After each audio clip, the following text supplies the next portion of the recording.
दोस्त हो, स्नेहबंध उपक्रमात पुन्हा एकदा तुमचं स्वागत करीत आहे तुमची सखी सिंड्रेला. स्नेहबंध, गाणी, गोष्टी, कविता आणि सद्विचारांचा बंध, आपल्या छंदाला, आवडीला जोडून ठेवणारा स्नेहबंध. दोस्तांनो, खूप दिवसांनी अगदी पहाटेच्या वेळी वाडीतल्या पाऊल वाटेवरून चालण्याचा योग जुळून आला. वाडीतल्या बावखलाच्या काठावर गेले आणि एका चिरपरिचित सुगंधाने मन भरून गेले. भल्या मोठ्या नेवराच्या झाडाखाली पडलेला गुलाबी फुलांचा सडा, आहा, अगदी कलाकुसरीची सुंदर रांगोळी घातल्यासारखा. इवली इवली नाजूक फुलं, गुलाबी रंगाची. 2-4 फुलं हातात घेतली अन मन बालपणात पोहोचले. लहानपणी बावखलाच्या काठावर खेळताना गोळा केलेली नेवराची गुलाबी फुलं, त्यांच्या लांब दांड्या दोऱ्यात ओवून बनवलेल्या मुंडावळ्या, फुलांच्या मधून दोरा घालून बनवलेला लांब लचक गुलाबी गजरा. मला ही फुलं लहानपणी खूप आवडायची, अजूनही आवडतात. फुलांचा खरा बहर मार्च-एप्रिल पासून सुरू होतो. अगदी मध्यरात्री उमलणारी ही फुलं पहाटेच्या वेळेस झाडावरून गळू लागतात.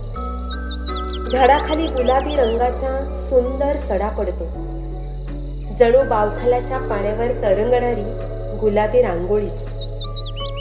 कालावघात बावखलं बुजू लागली आणि निसर्गाचा हा सुंदर आविष्कार नष्ट होऊ लागलाय. पण अजूनही काही बावखलं आणि काठावरची नेवराची झाडं निसर्गाच्या अद्भुत सुंदरतेची साक्ष देत आहेत. ही बावखलं आणि नेवराची झाडं जपायलाच हवी.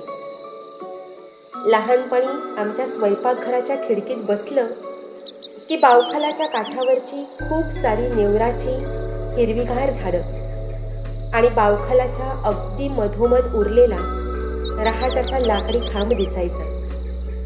या लाकडी खांबावर अधूनमधून खंड्या म्हणजे धीवर पक्षी बसलेला असायचा. हिरव्या कंच नेवर वृक्षांच्या पार्श्वभूमीवर रंगीबेरंगी खंड्या, विलोभनीय दृश्य.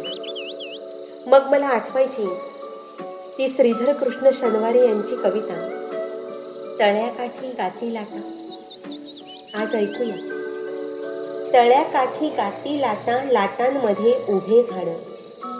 तळ्याकाठी गाती लाटा, लाटांमध्ये उभे झाड. झाडावर धीवराची हाले चोच लाल झाड. शुभ्र छाती पिंगे पोट, शुभ्र छाती पिंगे पोट. जसा चाफा यावा फुली, पंख जणू थंडीमध्ये बंडी घाली आमसुली.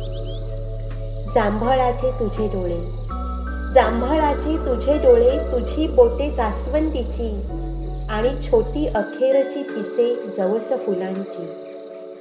गड्या पाखरा तू असा सारा देखणारे कसा, गड्या पाखरा तू असा सारा देखणारे कसा. पाण्यावर उडताना नको मारू मात्र माझा.